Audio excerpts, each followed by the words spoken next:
আসসালামু আলাইকুম ভিউয়ার্স। বাংলাদেশের সর্বশেষ আপডেট সংবাদে আপনাদের স্বাগত। জানিয়ে দিব হাতে থাকা গুরুত্বপূর্ণ আপডেট বাংলা সংবাদ। প্রথমেই সংবাদ শিরোনাম, ওরা আওয়ামী লীগরে গিলে খাইছে। এরপর জানিয়ে দিব নেত্রকোনা সাবেক মেয়র নজরুল বিমানবন্দরে আটক। আরও জানিয়ে দিব কক্সবাজার সদর হাসপাতালে কর্মবিরতি, সরকারিতে সেবা না পেয়ে প্রাইভেট হাসপাতালে ছুটছেন রোগীরা। এদিকে দুদিনব্যাপী কর্মসূচি ঘোষণা বিএনপির। এবং সর্বশেষ জানিয়ে দিব আসলে ৪৫ পোশাক কারখানা অনির্দিষ্টকালের জন্য বন্ধ ঘোষণা। শুনছিলেন সংবাদ শিরোনাম, এখন বিস্তারিত। তবে অনুরোধ থাকবে ভিডিওতে একটি লাইক করে দিন এবং কমেন্ট করে জানিয়ে দিন আপনার মূল্যবান মতামত। ওরা আওয়ামী লীগরে গিলে খাইছে। টানা ১৫ বছরে অধিক সময় ক্ষমতায় ছিল আওয়ামী লীগ। ছাত্র জনতার বৈষম্য বিরোধী আন্দোলনে ক্ষমতাচ্যুত হয়েছে দলটি। এত বছর ক্ষমতায় থাকার সুবিধা নিয়ে সংগঠনকে শক্তিশালী করার কথা থাকলেও তা না করে ব্যক্তিকে গুরুত্ব দিয়েছিলেন দলটির শীর্ষ নেতারা। ক্ষমতা হাতে গোনা কয়েকজনের কাছে কুক্ষিগত থাকায় মূল্যায়ন করা হয়নি দলের ত্যাগী নেতাকর্মীদের। এ কারণে দুঃসময়ে কাউকে পাশে পাচ্ছে না দেশের সবচেয়ে পুরনো রাজনৈতিক দলটি। মুষ্টিমেয় নেতার কারণে অবহেলিত ছিলেন দলটির কেন্দ্রীয় কমিটির অধিকাংশ নেতা। হঠাৎ ক্ষমতাচ্যুতির জন্য দুর্নীতিবাজ আর দুর্বৃত্তিপরায়ণ নেতাদের দুষছেন আওয়ামী লীগের অনেক কেন্দ্রীয় নেতা। আওয়ামী লীগের একাধিক দায়িত্বশীল সূত্র জানায়, নানা কৌশলে দীর্ঘদিন টানা ক্ষমতায় থেকে যেতে পারায় দলের ত্যাগী নেতাকর্মীদের সঠিক মূল্যায়ন করা হয়নি। মূল্যায়ন করা ছাড়াই যেহেতু সব ঠিকঠাক চলছিল, তাই এদিকে গুরুত্ব দেওয়া হয়নি, বরং ব্যবসায়ীদের দিকে ঝুঁকে যাওয়ার প্রবণতা দেখা গেছে দলটির নীতি নির্ধারণী পর্যায়ে। প্রতিটি জাতীয় নির্বাচনে ৬০% বেশি সংসদ সদস্যের চেয়ার ছিল ব্যবসায়ীদের জন্য বরাদ্দ। যেখানে টাকাওয়ালা পাওয়া গেছে তাকে মনোনয়ন দেওয়া হয়েছে। জেলা পরিষদ, সিটি কর্পোরেশন থেকে শুরু করে ইউনিয়ন পর্যায়েও মনোনয়ন বাণিজ্য হয়েছে। বাদ পড়েছেন দীর্ঘদিনের ত্যাগী নেতারা। আবার এমপি কিংবা মন্ত্রীর আত্মীয়রাও বাগিয়ে নিতেন উপজেলা বা ইউনিয়ন চেয়ারম্যানের মনোনয়ন। সব জায়গায় আত্মীয়করণের প্রবণতা ছিল প্রবল। আত্মগোপনে থাকা আওয়ামী লীগের কয়েকজন কেন্দ্রীয় নেতার সঙ্গে কথা হয় ঢাকা পোস্টের। সেই তালিকায় রয়েছেন যুগ্ম সাধারণ সম্পাদক, সাংগঠনিক সম্পাদক সহ বেশ কয়েকজন সম্পাদক মণ্ডলীর সদস্য। তারা কেউ ঢাকায় অবস্থান করছেন, আবার কেউ দেশের বাইরে।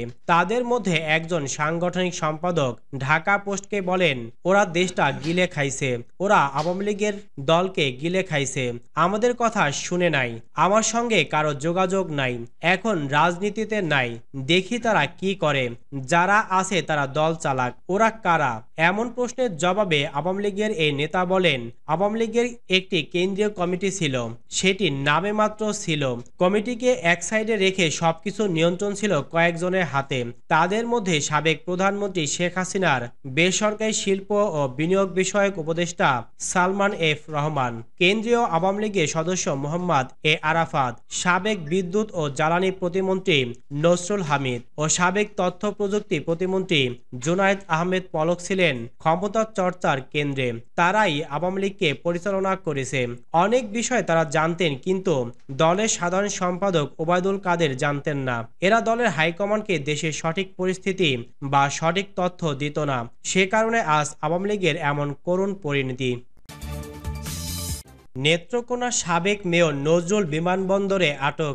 নেত্রকোনা পৌরসভার সাবেক মেয়র ও জেলা আওয়ামী লীগের সহসভাপতি নজরুল ইসলাম খান ঢাকার হযরত শাহজালাল আন্তর্জাতিক বিমানবন্দরে আটক হয়েছেন।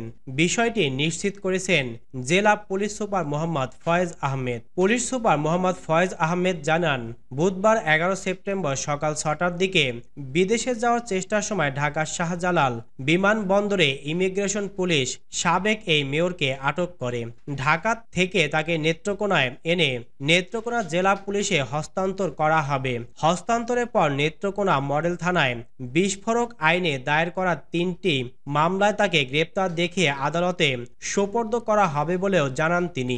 সাবেক মেয়র নজরুল ইসলাম খান শহরের চকপাড়া এলাকার বাসিন্দা। তিনি উকিলপাড়া এলাকার বাসায় বসবাস করেন। তিনি আওয়ামী লীগ দলীয় সংসদ সদস্য প্রয়াত আব্বাস আলী খানের ছেলে। নজরুল ইসলাম খান নেত্রকোনা পৌরসভায় ৩ বার মেয়র নির্বাচিত হন। তার বাবা আব্বাস আলী খানও নেত্রকোনা পৌরসভার চেয়ারম্যান ছিলেন। কক্সবাজার সদর হাসপাতালে কর্মবিরতি।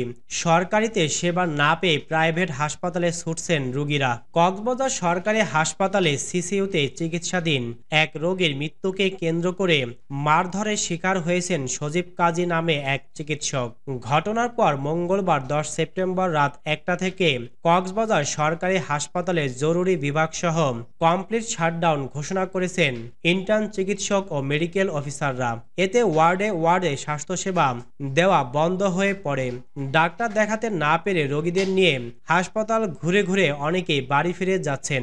অনেকে আবার ডাক্তার দেখাতে ছুটছেন বেসরকারি হাসপাতাল ও ক্লিনিকগুলোতে। বুধবার ১১ সেপ্টেম্বর কক্সবাজার সরকারি হাসপাতালে গিয়ে দেখা যায় হাসপাতালে বহির্বিভাগ সেবা বন্ধ আছে। এছাড়া ওয়ার্ডে ওয়ার্ডে স্বাস্থ্যসেবা দেওয়া বন্ধ রেখেছেন ইন্টার্ন চিকিৎসকরা। চিকিৎসা সেবা বন্ধ থাকায় হাসপাতালে থাকা রোগীরা বেসরকারি হাসপাতাল ও ক্লিনিকগুলোতে ছুটছেন। সার্জারি বিভাগে থাকা রোগী মরিয়ম বেগমের স্বামী বলেন, ২ দিন আগে অপারেশনের মাধ্যমে আমার কন্যা শিশুর জন্ম হয়। সকাল থেকে চিকিৎসক ও নার্স না থাকায় ড্রেসিং করাতে পারছি না। এদিকে আমার স্ত্রীর পরিস্থিতি খারাপ হচ্ছে, তাই বাধ্য হয়ে প্রাইভেট ক্লিনিকে নিয়ে যাচ্ছি। জরুরি বিভাগে থাকা রোগী সিনহা বলেন, রাতে শ্বাসকষ্ট নিয়ে আসি, কিন্তু চিকিৎসকরা অনির্দিষ্টকালের জন্য কর্মবিরতি দেন। সকাল থেকে দুপুর পর্যন্ত অপেক্ষা করেছি, কিন্তু একজন চিকিৎসকও আসেনি, তাই পার্শ্ববর্তী আল ফুয়াদ হাসপাতালে যাচ্ছি। তবে ভিন্ন কথা বলেছেন জেলা প্রশাসকের এডিসি ইয়ামিন হোসেন। তিনি বলেন, চিকিৎসকদের সঙ্গে কথা হয়েছে, তারা তাদের কাজে ফিরে গেছেন। চিকিৎসককে মারধরের ঘটনায় একজনকে আটক করা হয়েছে। এছাড়া চিকিৎসকদের নিরাপত্তায় হাসপাতালে সেনা মোতায়েন করা হয়েছে। দুদিনব্যাপী কর্মসূচি ঘোষণা বিএনপির। আন্তর্জাতিক গণতন্ত্র দিবসে এবং ছাত্র জনতার অভ্যুত্থানে ও বিগত ১৭ বছর স্বৈরাচারের বিরুদ্ধে গণ আন্দোলনে নিহতদের স্মৃতির প্রতি শ্রদ্ধা জানিয়ে ২ দিনের কর্মসূচি ঘোষণা করেছে বিএনপি। বুধবার ১১ সেপ্টেম্বর রাজধানীর নয়াপল্টনে দলের কেন্দ্রীয় কার্যালয়ে এক সংবাদ সম্মেলনে এ কর্মসূচি ঘোষণা করেন বিএনপির স্থায়ী কমিটির সদস্য ডাক্তার এজেডএম জাহিদ হোসেন। এর আগে দলের যৌথ সভা অনুষ্ঠিত হয়। এতে বিএনপি অঙ্গ সংগঠন ও সহযোগী সংগঠনের সভাপতি ও সাধারণ সম্পাদকরা উপস্থিত ছিলেন। জাহিদ হোসেন জানান, ছাত্র জনতার অভ্যুত্থানে নিহত এবং বিগত ১৭ বছর স্বৈরাচারের বিরুদ্ধে গণ আন্দোলনে নিহত হয়েছেন তাদের স্মৃতির প্রতি শ্রদ্ধা জানিয়ে বিএনপির উদ্যোগে আগামী ১৪ সেপ্টেম্বর কেন্দ্রীয় শহীদ মিনারে স্মরণসভা অনুষ্ঠিত হবে। বিকেল ৩টা থেকে ৫টা পর্যন্ত এই সভা অনুষ্ঠিত হবে। ১৫ সেপ্টেম্বর আন্তর্জাতিক গণতন্ত্র দিবস উপলক্ষে বিএনপির উদ্যোগে সমাবেশ অনুষ্ঠিত হবে। এই সমাবেশের স্থান এখনও নির্ধারিত হয়নি, তবে নয়াপল্টন কিংবা সোহরাওয়ার্দী উদ্যানে এই দুটি স্থানে যে কোনো একটিতে এই সমাবেশের আয়োজন করা হবে বলেও জানান তিনি। এছাড়া গণতন্ত্র দিবস উপলক্ষে ১৭ সেপ্টেম্বর বিভাগীয় পর্যায়ে গণতন্ত্রের র্যালি অনুষ্ঠিত হবে বলেও জানান ডাক্তার জাহিদ। আশুলিয়ায় ৪৫ পোশাক কারখানা অনির্দিষ্টকালের জন্য বন্ধ ঘোষণা। সাভারের আশুলিয়ায় কয়েকদিনের শ্রমিক অসন্তোষে ৪৫টি পোশাক কারখানা অনির্দিষ্টকালের জন্য বন্ধ ঘোষণা করেছে কর্তৃপক্ষ। একই সঙ্গে আরও ২৫টি পোশাক কারখানায় শ্রমিকরা কাজে যোগ দেওয়ার পরে সাধারণ ছুটি ঘোষণা করা হয়েছে। তবে বিভিন্ন দাবিতে কারখানার ভেতর ও সড়কে শ্রমিকরা বিক্ষোভ ও অবরোধ করেন।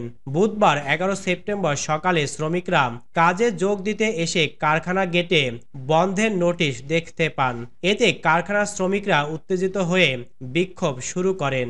অনির্দিষ্টকালের জন্য বন্ধ কারখানাগুলো হলো ভার্চুয়াল বটয়ম, Mondol networks limited, sigma fashion limited, Hamim group, cross wear industries limited, jeans producer limited, Arunima গ্রুপের অরুণিমা স্পোর্টস ওয়্যার লিমিটেড এবং DMC apparels limited, SM networks limited, Agami apparels limited, Manta apparels limited সহ ৪৫টি পোশাক কারখানা।